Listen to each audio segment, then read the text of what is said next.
পটলের ভিতরে এরকম পুর ভরে রান্না করলে খেতে ভীষণ টেস্টি হয়। একটু ভিন্নভাবে পটলের দোলমা রান্না করেছি আর এটা খেতে অসম্ভব মজাদার ছিল। আশা করছি রেসিপিটা আপনারা দেখলে নিজেরাও বুঝতে পারবেন যে এটা খেতে কতটা ভালো হয়েছে। ভিডিও ভালো লাগলে একটা শেয়ার দিয়ে আর কে কোন জায়গা থেকে ভিডিওটা দেখছেন কমেন্ট করে জানাবেন। আমি এখানে কতগুলো পটল নিয়েছি আর পটলের খোসাটা দেখতেই তো পেলেন একটু চেঁচে ফেলে দিয়েছি। ইচ্ছে করলে পিলার দিয়েও ছিলে নেওয়া যায়, আবার এমনিতেও ছিলে নিলেও হয়, আবার চেঁচে নিলেও হয়। তো চেঁচে নিলে পটলটা একটু আস্ত থাকে, দেখতে সুন্দর লাগে। দুই পাশ থেকে একটু বোটার অংশ ফেলে দিয়ে তারপরে এখান থেকে তো দেখতেই পাচ্ছেন একটা পাতলা সরু চামচের সাহায্যে ভেতর থেকে বীজগুলো বের করে নিচ্ছি। বীজ ফেলার ক্ষেত্রে প্রথমে অল্প একটু ফেলে তারপরে ভেতর দিকে চামচ ঢুকিয়ে পুরোটা বের করে ফেলতে হবে। প্রথমেই সম্পূর্ণটা ঘুটা দিয়ে বের করতে গেলে কিন্তু পটলটা ফেটে যাওয়ার সম্ভাবনা থাকবে। এক পাশ দিয়ে বীজগুলো ফেলে আরেকটা পাশ আমি বন্ধ হয়ে রেখেছি। আর পটলের এই বীজগুলো কিন্তু আমি ফেলবো না, এটা দিয়েও মজাদার একটা ভর্তা বানিয়ে আপনাদেরকে দেখাবো। এখন খোসা আর বীজ ছাড়িয়ে পটলগুলোকে আমি আবার একটু পানি দিয়ে ধুয়ে লবণ আর হলুদ দিয়ে একটু মেখে রাখছি। আর এই রান্নার জন্য আমার যা কিছু লাগবে বাকি প্রিপারেশনটাও করে নিচ্ছি। এখানে 1 কাপের মতো আমি হাড় ছাড়া চিকেন নিয়েছি আর এটাকে একটু ব্লেন্ড করে রেখে দিলাম পাশে।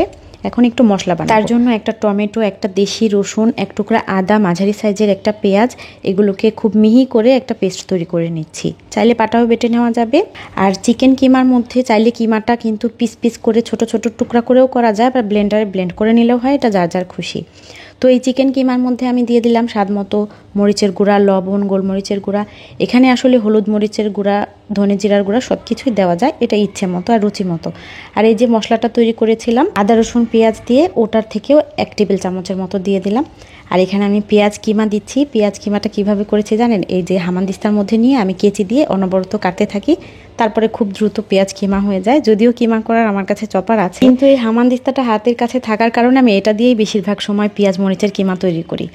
যাই হোক, পেঁয়াজের কিমাটা দিলে এটা টেস্টটা অনেক বেশি ভালো লাগে। আর বাচ্চারা না খেলে এখানে কাঁচামরিচও দেওয়া যায়, যেহেতু আমার বাচ্চারা খাবে এই জন্য আমি আর কাঁচামরিচটা দিই নাই।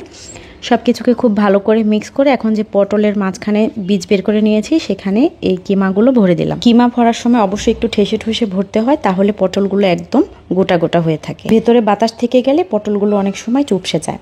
এখন প্যানের মধ্যে তেল খুব ভালো করে গরম করে নিয়ে তারপরে কিমা ভরা পটলগুলো এপাশ ওপাশ করে একটু ভেজে নিচ্ছি। যখন পটলের গাটা একদম স্বচ্ছ হয়ে গেছে আর হালকা একটু বাদামি রং ধরতে শুরু করেছে, তখন তেল থেকে তুলে নিয়ে এখানে একটু পেঁয়াজ কুচি দিয়ে দিলাম।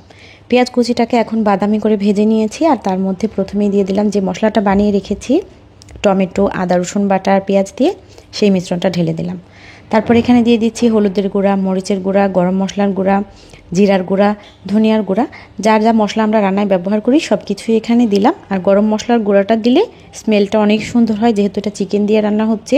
তবে গরম মশলা স্মেল যাদের কাছে ভালো না লাগবে তারা কিন্তু এটা স্কিপ করে যেতে পারেন। আর হ্যাঁ, পটলের এই দোলমাটা কিন্তু অবশ্যই চিংড়ি মাছের কিমা দিয়েও তৈরি করা যায়, ওটাও খেতে অনেক মজাদার হয়। আরেকদিন আপনাদের সেই রেসিপিটাও দেখাবো। স্বাদ মতো লবণ আর একটু টমেটো সস দিয়ে দিয়েছি, এতে করে একটা মিষ্টি ভাব আসবে। টমেটো সসটা দিতে না চাইলে এখানে সামান্য পরিমাণ চিনি দেওয়া যাবে।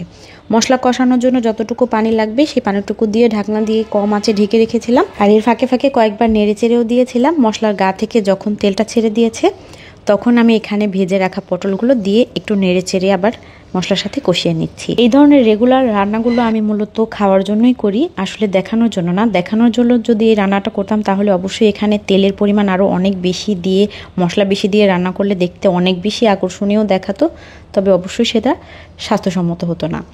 তারপর পটলটা কিছুক্ষণ ঢাকনা দিয়ে ঢেকে কষানোর পরে আমি ঝোলের পানি দিয়ে দিয়েছি, যে যেরকম ঝোল খেতে পছন্দ করে, সাথে কিছু গোটা কাঁচামরিচও দিয়েছিলাম। তারপর ঢাকনা দিয়ে ঢেকে রান্না করেছি পটল সেদ্ধ হয়ে যাওয়া পর্যন্ত, আর ঝোলটা আমার মন মতো হয়ে যাওয়া পর্যন্ত। আমি একটু মাখো মাখো টাইপের করে রান্না করতে চাচ্ছিলাম।